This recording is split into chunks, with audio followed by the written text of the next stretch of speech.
A quick reminder that BTC Markets does not offer tax advice. Anything discussed in this video is for general informational purposes only. For professional advice, please consult an accountant. Hello and welcome to BTC Markets Tax Series, where we try to tackle the complexities of crypto tax reporting in Australia. I'm Charlie Sherry, the Head of Finance at BTC Markets, and today I'm joined by Patrick from Crypto Tax Calculator. Patrick, thanks for joining us. Thanks for having me. Yeah, so it must be a busy time of year for you guys at Crypto Tax Calculator, being fresh into tax season here in Australia. Could you give us a bit of a background on what you guys do? Yeah, of course. So Crypto Tax Calculator, or CTC, is an Australian-made crypto tax software. We help crypto investors do their taxes and basically solve their crypto tax nightmare. So throw in all your exchanges, your wallets, your blockchains, and basically we pull in all the data, turn it into a nice fiat-denominated ledger.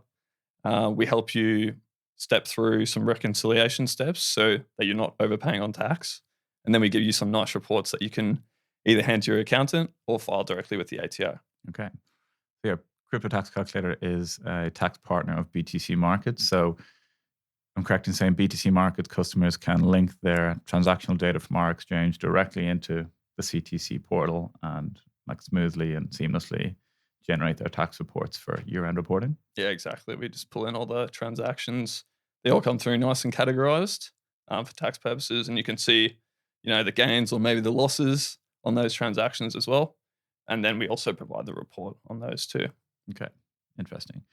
And tax season is complex at the best of times for people, let alone when you throw crypto into the equation. Could you give us a bit of an overview on crypto tax in Australia? Yeah, of course. So unfortunately, the ATO doesn't treat cryptocurrencies like fiat currencies. They treat them as CGT assets, so similar to property and stocks and bonds, that sort of thing. So, but there is some complexity when it comes to crypto transactions, and actually sort of depends on the nature of your transactions as to the tax treatment of those transactions. So, the two main categories that your transactions can fall into are assessable income, and then also capital gains tax events or CGT events. Yeah.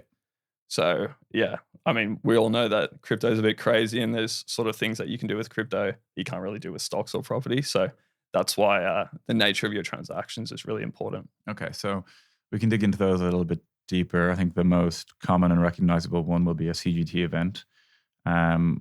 What's a basic example of a crypto transaction that can trigger a CGT event? And then maybe we can get into some of the more complex or even transactions where people don't realize there's a CGT event. Yeah, of course. Yeah. So, just to define a CGT event, capital gains tax is basically the tax you pay on the profits made from disposing of a CGT asset, like crypto. Yeah. So some common transactions that will trigger CGT is, just selling crypto for fiat or swapping crypto to crypto, paying for goods and services, that sort of stuff. Okay. And how is CGT tax in Australia?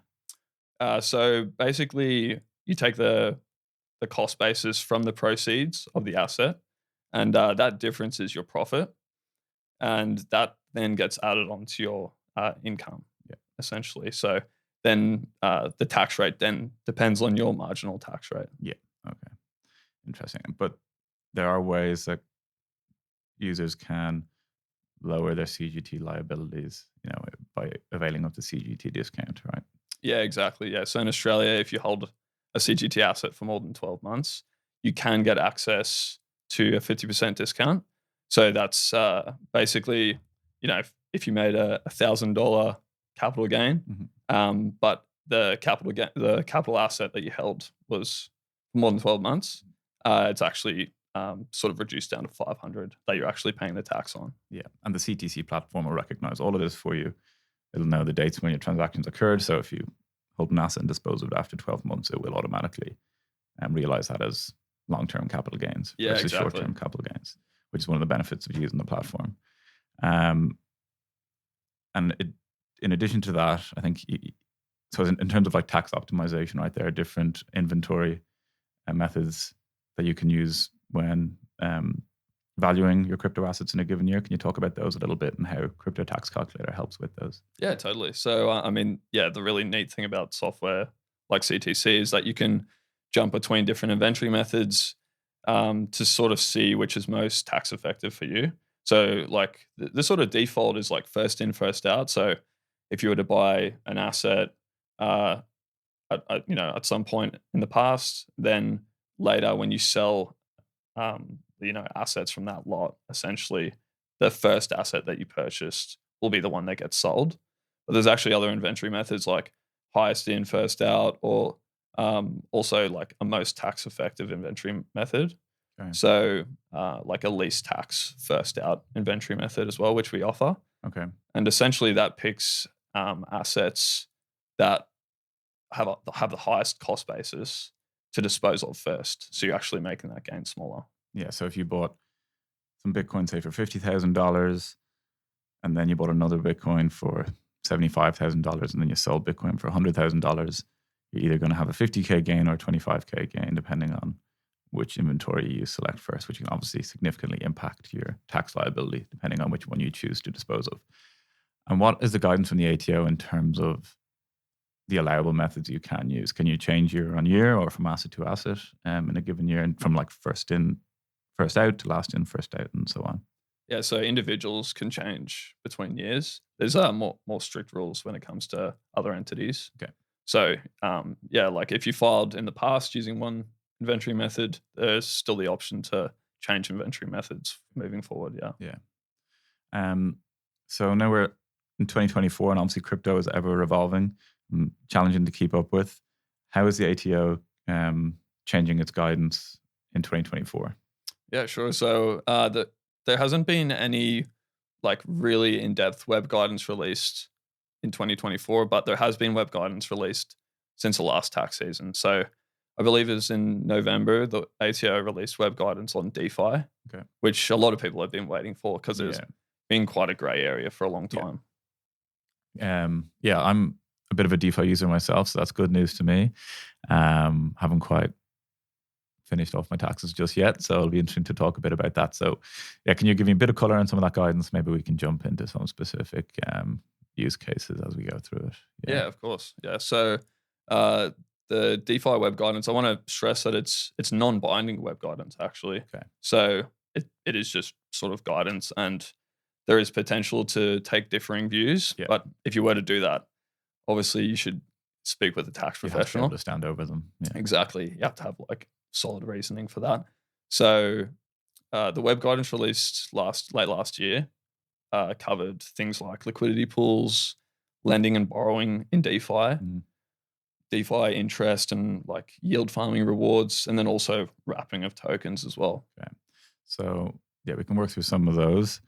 I think like just off the top of my head, I have it that like typically if you deposit into a smart contract, it's usually going to be a taxable event, right? For the most part. So if someone has 32 ETH and they stake it in a validator, that can be a taxable event, even though in your mind you might think you're just moving your ETH. Is that correct?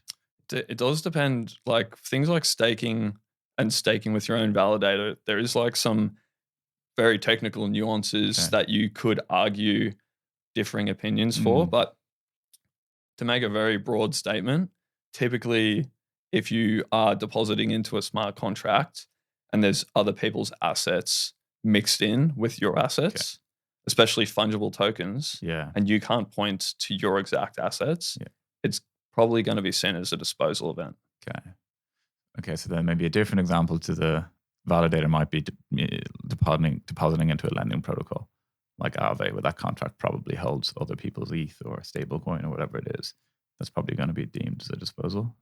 Yeah, so under the new guidance, basically the ATO has come out and said that lending and borrowing in DeFi is not the same as lending and borrowing, in a traditional sense. Yeah. So, exactly. If you were go to a protocol like Aave, deposit some ETH as collateral, typically receive a receipt token as well, which is basically a right to receive that ETH back in the future. And the ATO is basically treating that as a capital gains tax event. So triggering CGT at the point that you deposit. And then also in the future as well, when you trade that right back and withdraw the ETH, you're once again triggering a capital gains tax event. Okay. And the disposal in that case is a receipt token? Exactly. Okay. Yeah. or even if you don't get a received token, it could just be the right to withdraw it. So the ATO actually gives your right a cost basis. Okay. Yeah. Right. Simple stuff. Yeah. Yeah. Yeah. Very interesting. And I guess to dig a little deeper on this specific one, liquid staking. All right. So emergence we've seen in crypto over the past couple of years are liquid staking tokens or liquid derivatives of staked Ethereum is the most common one, like Lido staked Ethereum. Is the treatment the same for those? So you may have a LST, which is a liquid token that can be deposited into a DeFi protocol. And then if you're going into a smart contract, which typically will have more of those tokens in that contract, it's the same sort of event, right? Where you might think, again, you have this like liquid state token, which is, increasing in value over time thanks to the interest that the Ethereum is gaining in the background. You don't think you're going to have a taxable event until you dispose of that. But if you do go and use it further in DeFi, deposit into protocols, then you might actually trigger one. Yeah, exactly. So, I mean, like, if you sort of think about a chain of events, like, I bought some Ethereum, I decided to, trade it in for a liquid stake token or staked it with a provider like Lido, and I received a different token in return, a staked version of ETH. That's going to be seen as a taxable event typically. So that's like a disposal, a crypto to crypto transaction. And then later, again, if you were to then deposit that staked ETH token into a smart contract with other people's tokens, that's probably going to be a disposal as well. Yeah. So, and given the volatile nature of crypto markets and how price can change quite a lot in a short space of time, you could expose yourself to significant tax liabilities by frequent transactions in such regard. So it's just important that people are aware of the impacts of their activities, right? Totally. And I mean, under this new guidance as well, the ATO has covered things like wrapping too, which previously, was thought to potentially not be taxable. Yeah. But now the new guidance specifically states that it is a CGT event, which is, an issue, especially for people, potentially got into Ethereum or, even BTC quite early. Yeah. And then experimented with wrapping their tokens, moving them to different chains. And now basically they're going to be looking at those as, CGT events, potentially triggering large profits. Yeah. Right. So that's like going from Ethereum to wrapped Ethereum or wrapped Bitcoin. Exactly. Yeah. Interesting. The other thing you mentioned in terms of the new guidance from November was liquidity pools. Yeah. Can you talk a bit about that? Yeah, of course. Yeah. So, I mean, we kind of knew the ATO would sort of treat this as a disposal for a while. You're basically depositing two different assets or potentially more than two different assets into a pool with other people's assets. And you might not actually get the same ratio of assets back. Correct. So that was sort of, that's kind of like a key giveaway that potentially you've disposed of those assets. Plus, you're also typically getting an LP token or a receipt token. And often those LP tokens can actually be traded, or you can do other things with them as well, like stake them for further rewards. So, I mean, this guidance didn't really come as a surprise to anyone. But there's a few things to consider, like adding liquidity is now, almost definitely triggering multiple capital gains tax events. So it's just something to definitely be aware of. And if you're earning rewards on top of that as well, you're potentially now having like assessable income that you need to also consider. So there's quite a few different considerations there. But thankfully CTC will help tackle all that for you. Exactly. You mentioned assessable income on rewards. So staking is obviously a massive part of on-chain crypto. How are staking rewards taxed? Yeah, so and yield farming and everything in that sort of crypto interest. Yeah, totally. So like basically any activities that look like income are probably going to be treated as income. So staking rewards, interest, yields, anything like that where you're receiving token rewards into your wallet. And the way they're taxed or the way they're treated essentially is at the point that you become the beneficial owner, so the point that those rewards enter your wallet, the market value is what matters, and that's what's added as your assessable income. So, for example, maybe you've deposited some Ethereum into a staking contract and you've let the rewards accrue, but you actually haven't claimed them. Mm. At the point you claim them, that's when what matters. And maybe let's just make it simple. On that day, those rewards worth $100 at the time they entered your wallet. That's what you need to report. Okay. Yeah. Interesting. And you mentioned there, if anything looks like income, it's probably tax-like income. Airdrops have been a big trend over the past year or so in crypto. What's the tax treatment of airdrops like in Australia? So the ATO's come out and sort of provided guidance on airdrops. They throw them into two different categories. So there's initial allocation airdrops. Most people know them as like sort of token generation events. So this is like the first time the token is ever traded. Like good example is Arbitrum. Arbitrum's airdrop. And the way they sort of treat these is they say that you're receiving these tokens for free, so they have a zero cost basis. So there's no like tax event initially triggered upon the claim. But at a later date, if you decide to dispose of the assets, potentially if you deposit them into a smart contract, swap them for another crypto, or just sell for Aussie dollars, that's going to trigger a full capital gain on the proceeds. So you have to pay tax on the full proceeds. Okay. Now the second category is what I call season 2 airdrops. So these are the things like where a token's already been trading, and then there's like a second round of an airdrop or some sort of like marketing spend, that sort of thing. But basically the key thing is that it's not an initial TGE. The token does have a market price at the time that you receive it. And these are treated more similarly to the likes of staking rewards. So at the time you receive it, the market value is what matters. And that's going to be added on as assessable income. And then that also forms your cost basis for those assets. So if you later dispose of them, you can then either trigger a capital loss or a capital gain, depending on which way the token moves, obviously. Okay, interesting. A lot to consider then for claiming both staking interest and airdrops, and the claim being the tax triggering event and everything like that. And what about for NFTs? Obviously, they're pretty unique. They're non-fungible. They can trigger CGT events as well. Can you talk a bit about that?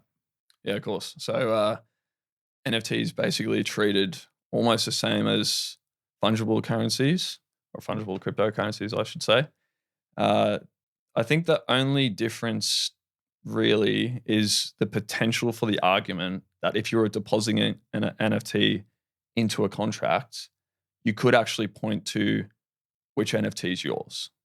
So that's just an argument. I'm not saying it's, going to hold up or whatever, but like there is now, NFT lending platforms. You can borrow against your NFTs. So I just wanted to throw that in there, that it is a consideration, and there's no specific guidance on that. Okay. But typically, like any sort of like crypto to NFT, NFT to crypto transactions, they're all going to be CGT events.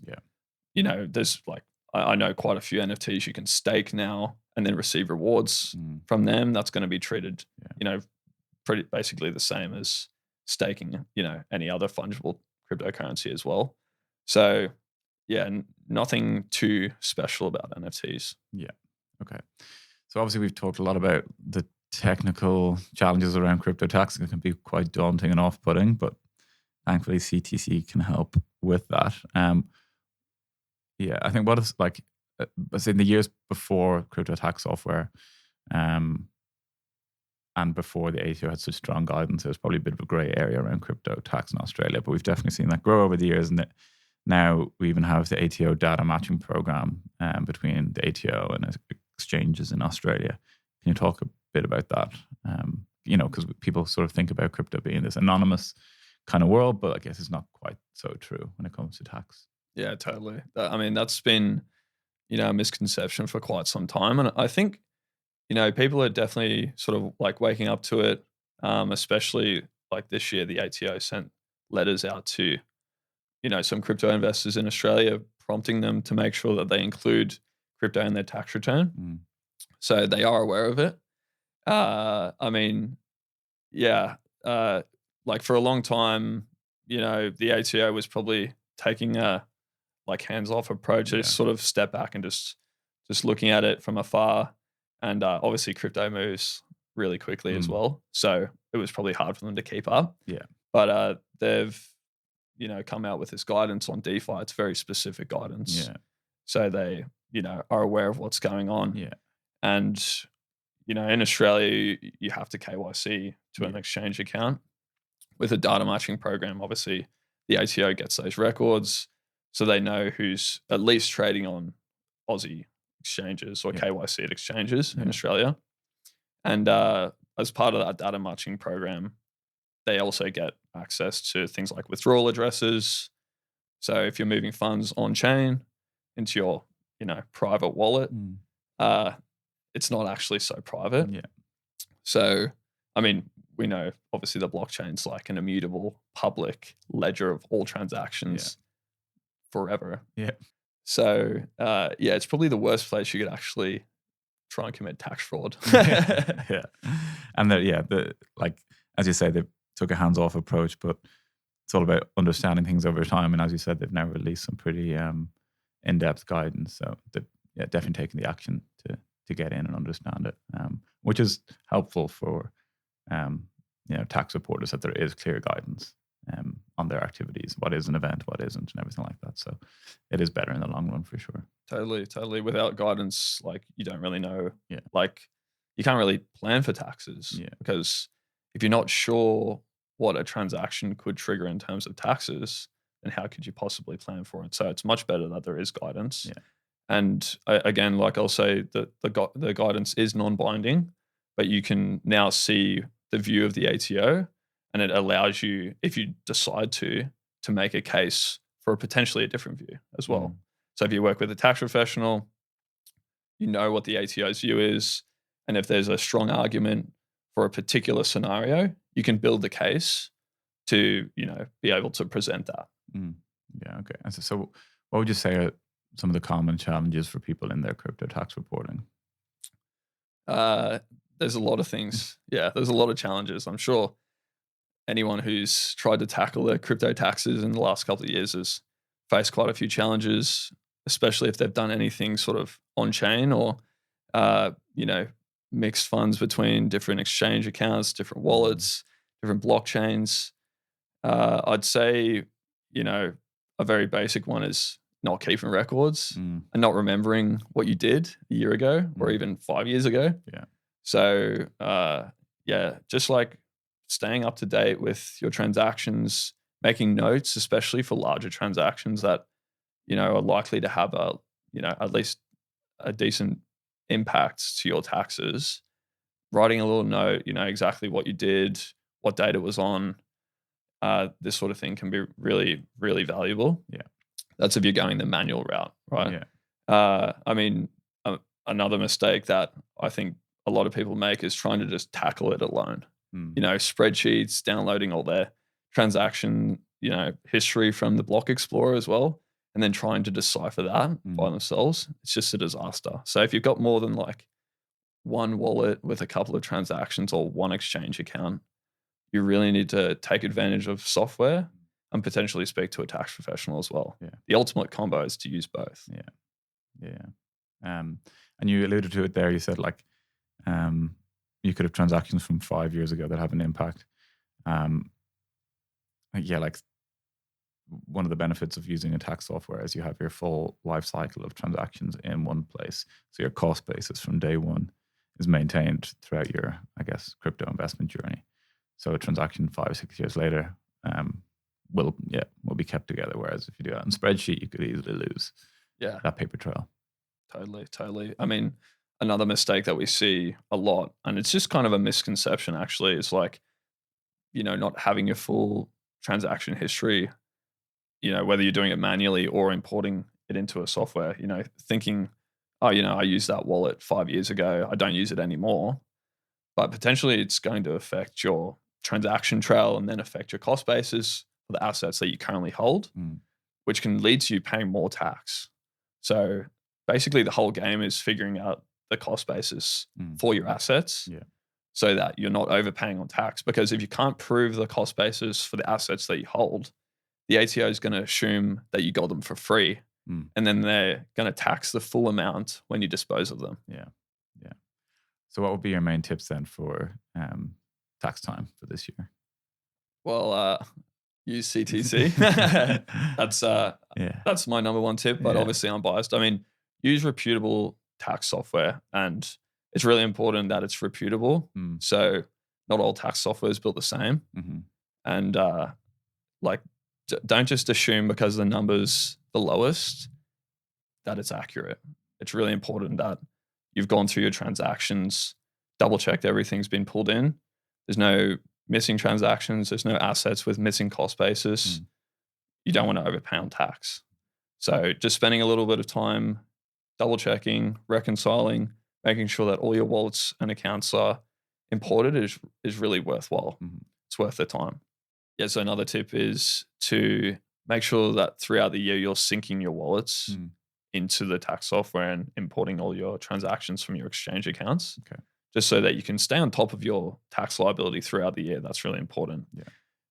In Australia, you actually can't offset any income with capital losses, which is actually a little bit scary because in crypto, you can make, all this income through staking rewards, DeFi yields, airdrops, but potentially you can also make pretty substantial losses in terms of capital gains as well, but you can't use those losses to offset the income.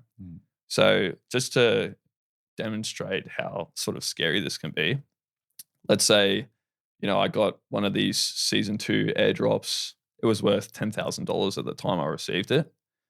I have to report that $10,000 on my income, but I'm a diamond hander. So I held on to the token and it actually went down 90% during the year. Before the end of the tax year, I decided, harvest my losses, and I sold it for, let's just say, $1,000. So I locked in a $9,000 capital loss, but I still actually have to report that $10,000 as income, and I have to pay taxes on that $10,000. Depending on your marginal tax rate, you're now actually paying more taxes than what you made from that airdrop. So just staying on top of especially income activities, using software or whatever sort of method you want to use is really important, just so that you don't end up in a sticky situation. And my final tip is, especially if you've got a complex situation, multiple accounts, doing stuff on chain, if you're moving quite a bit of money around for you personally, definitely speak to a tax professional, especially someone well-versed in crypto. Yeah. And I'm correct in saying that BTC Markets customers can avail of our partnership with CTC for their taxes this year. I think you have a discount code. Is that correct? That's right. Yeah. BTC Markets customers can get 30% off their first year with CTC. Use BTC 30 before October 31st, 2024 to redeem that. Okay. Awesome. Well, I think that's everything we have time for today. So thank you everyone for tuning in, and thank you for Patrick for navigating us through the complex world of crypto tax. Thank you.